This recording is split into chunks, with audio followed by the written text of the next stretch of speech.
USANA founder and chairman of the board, Dr. Myron Wentz, is a renowned researcher and innovator in cellular health technologies.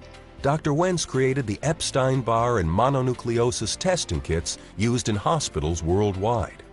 One of the most important discoveries we made in the laboratory in human cell culture was that if we grew human cells with all the essential nutrients in the right form and balance, those cells, the very cells that make up our body, remained healthy and free of degeneration for decades.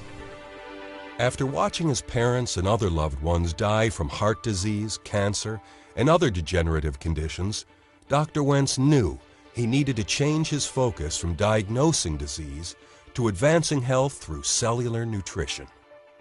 People today are living too short and dying too long from degenerative disease.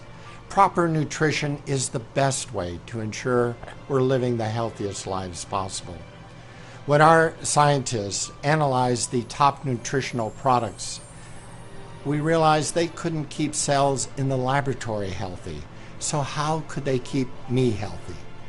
I knew I needed to develop nutritional products that provided the complete spectrum of essential nutrients and antioxidant protection to provide optimal cellular health. That's when the idea of USANA Health Sciences was born.